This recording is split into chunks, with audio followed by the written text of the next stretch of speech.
Good day everyone! Gagawa tayo ng ube makapuno cake.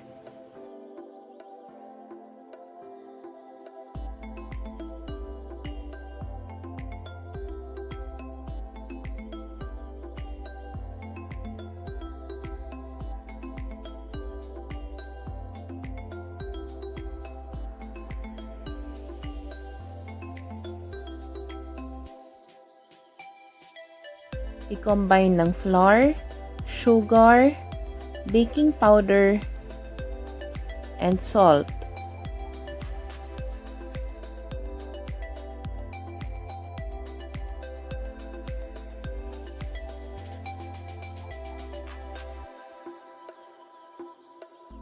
Then set aside.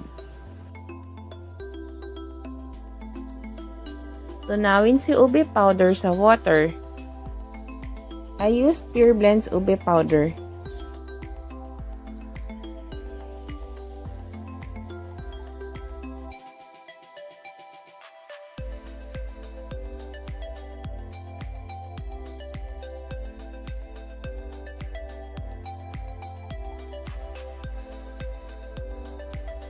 In another bowl, whisk egg yolk. Then add oil, ube extract. Gumamit ako ng Bakersfield ube flavocol for the ube extract.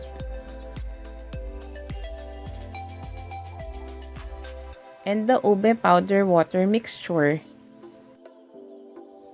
Mix until well combined.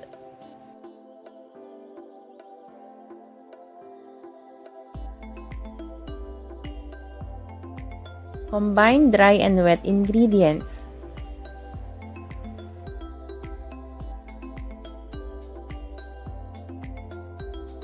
Mix until smooth or free of lumps.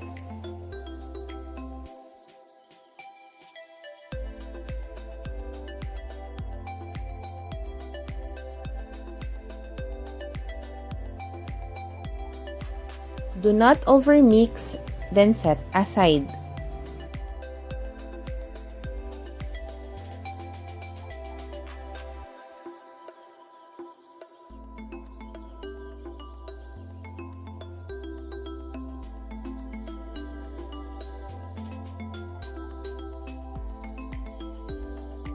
For the meringue, beat egg whites and cream of tartar until frothy.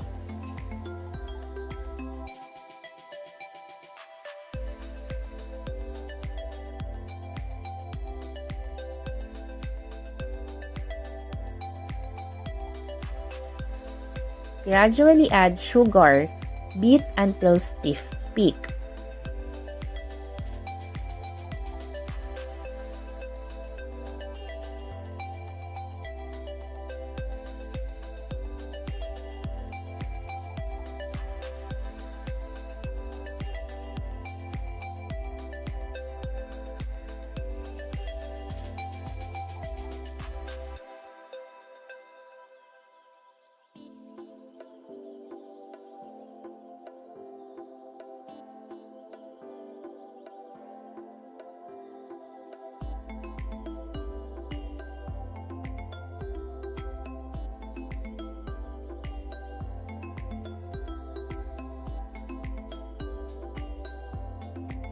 Tapos, gently fold in some egg white mixture to the butter. Para lang maging loosen or lighter yung butter para mas madali silang paghaluin later.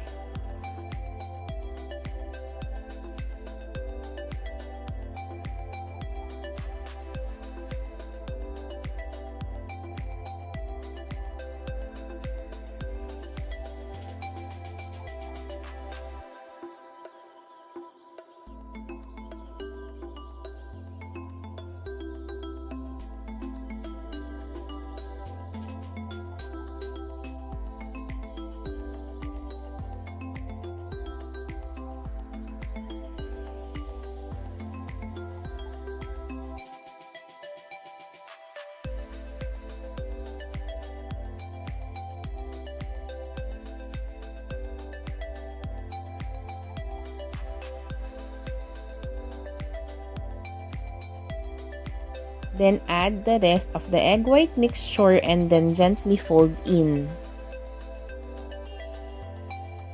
Mix them together using folding method. Ika-cut yung butter sa gitna, tapos ifo-fold it over habang ini-scrape yung bottom at saka yung side ng bowl.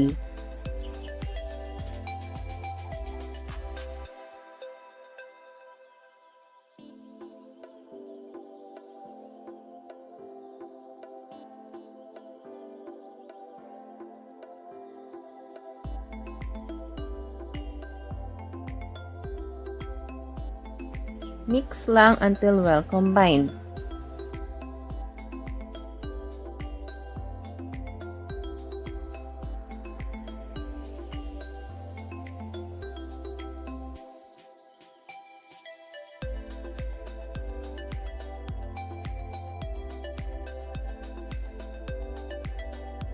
Pour into a lined baking pan. I used 3 7x3 inch pan. Do not grease the pan din kapag nagbe-bake ng chiffon cakes.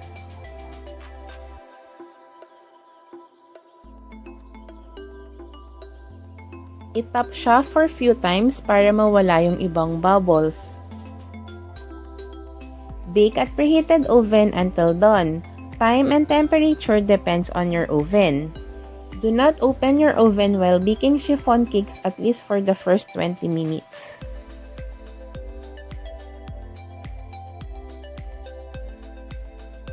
Hold the cake upside down.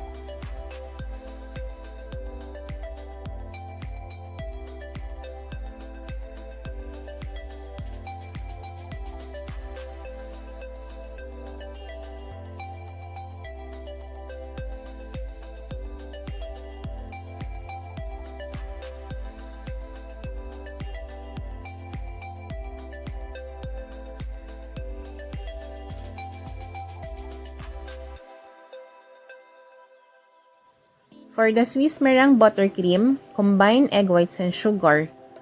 Whisk until well combined.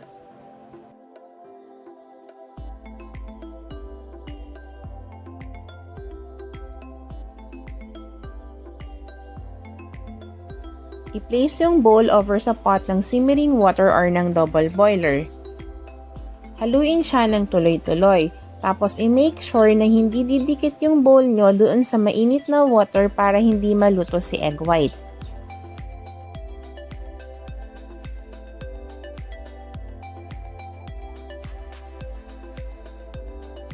Dissolve sugar completely. Mache-check siya kapag nirab siya sa fingers, tapos dapat mainit siya at saka hindi na siya grainy. Then, i-place siya sa stand mixer and whisk on medium-high speed hanggang maging stiff and malamig na si meringue.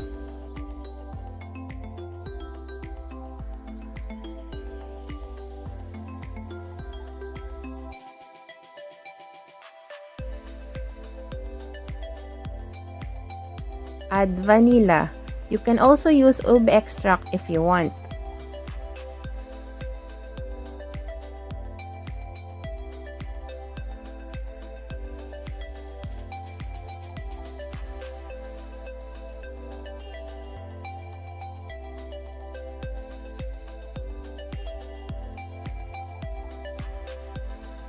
Malalaman nyo din kapag pwede nang mag-add ng butter kapag malamig na yung bottom at saka yung side ng bowl.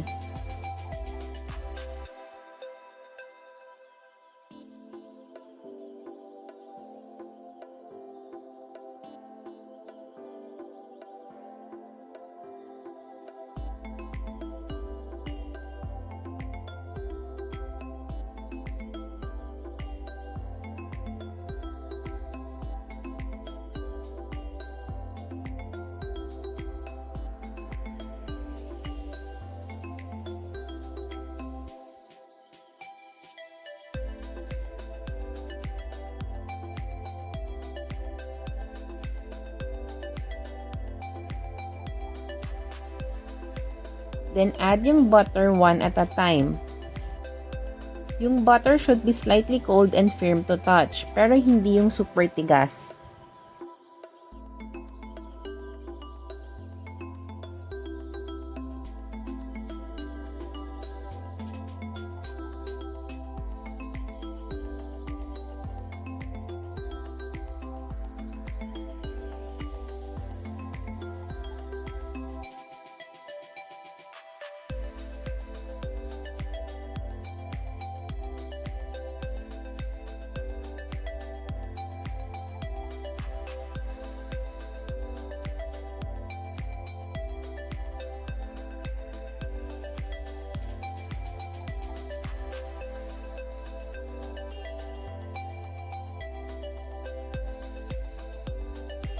Then, i-beat lang siya hanggang maging smooth siya. Pero kung yung buttercream nyo is mukhang soupy or runny, possible na nag-add kayo ng butter habang mainit pa si meringue or yung bowl. So, ang pwedeng gawin doon is ilagay siya sa fridge for 15 minutes tapos saka siya i-beat uli.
Top the side to release the cake from the pan.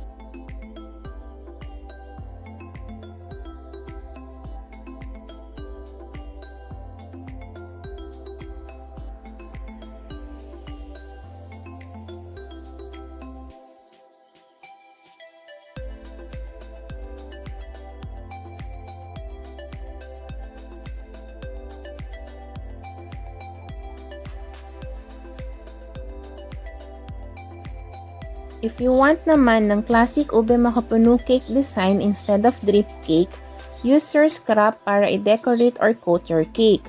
Gumamit ng blender para ma-turn siya into a cake crumbs, then saka siya idikit kapag may buttercream or frosting na yung cake nyo.